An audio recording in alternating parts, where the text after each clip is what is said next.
لیکن ساتھ میں آپ صلی اللہ علیہ وسلم نے فرمایا کہ یہ دنیا میں تھوڑی سی لذت ہے لیکن آخرت کا بہت بڑا عذاب ہے، بہت بڑا عذاب ہے، بہت بڑا۔ فرمایا کہ میں نے خود اپنی آنکھوں سے دیکھا کہ ایک تندور میں آگ لگی ہوئی ہے اور اس میں اس آگ پر کچھ مرد اور عورتیں اس آگ میں جل رہے ہیں۔ وہ آگ جب بھڑکتی ہے تو وہی مرد اور عورتیں وہ سارے جلتے جلتے تندور کے اوپر منہ تک آتے ہیں، پھر آگ ہلکی ہوتی ہے تو پھر وہ آگ کے ساتھ نیچے چلے جاتے ہیں، پھر آگ بھڑکتی ہے، پھر آگ کے ساتھ وہ اوپر آتے ہیں۔ یہ سلسلہ مسلسل چل رہا ہے، یعنی مسلسل آگ میں جل رہے ہیں۔ آپ نے پوچھا کہ یہ کون ہے؟ حضرت جبرائیل علیہ السلام نے جواب میں بتایا کہ یہ آپ کی امت کے وہ لوگ ہیں جو زنا کرتے تھے۔ آپ نے فرمایا میں نے معراج کی رات یہ دیکھا۔ آپ نے فرمایا کہ میں نے یہ بھی دیکھا کہ ایک شخص کے سامنے سڑا ہوا گوشت بھی رکھا ہوا ہے اور تازہ گوشت بھی رکھا ہے۔ وہ تازہ گوشت نہیں کھاتا، سڑا ہوا گوشت کھاتا ہے،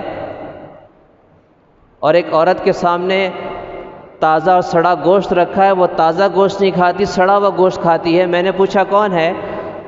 تو آپ جبرائیل علیہ السلام نے بتایا کہ وہ مرد ہیں جن کے پاس حلال عورتیں تھیں لیکن پھر بھی وہ حرام راستے پر چلے۔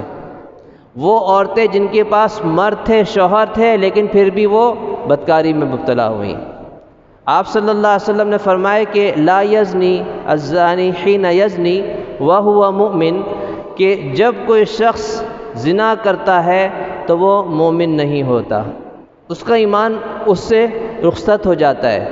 پھر آپ نے فرمایا کہ اگر وہ شخص زنا سے باز آ جاتا ہے، ہٹ جاتا ہے، دوبارہ وہ ایمان اس میں لوٹ کر آ جاتا ہے۔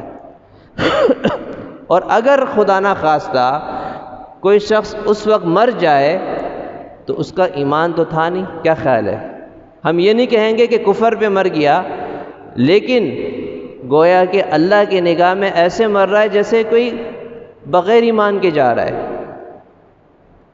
اور لوگوں کی ایسی موت واقع نہیں ہوتی کیا؟ ایک صاحب نے کہا کہ پنجاب کے ایک علاقے میں ایک کار کھڑی تھی گیراج میں، شیشے چڑھے ہوئے تھے، تو کسی نے آ کر دیکھا تو اس کے اندر ایک لڑکا اور لڑکی، ان کی لاشیں تھیں، وہ زنا کی حالت میں مرے ہوئے تھے۔ اب ہو سکتا ہے کہ اندر کوئی گیس آ گئی، گیس ہو جس کی وجہ سے دونوں کی موت واقع ہو گئی، یعنی اسی حالت میں دونوں مر گئے۔ تو ایسے بہت سارے واقعات ہمارے مشاہدے میں آتے رہتے ہیں، لیکن پھر بھی لوگ عبرت حاصل نہیں کرتے۔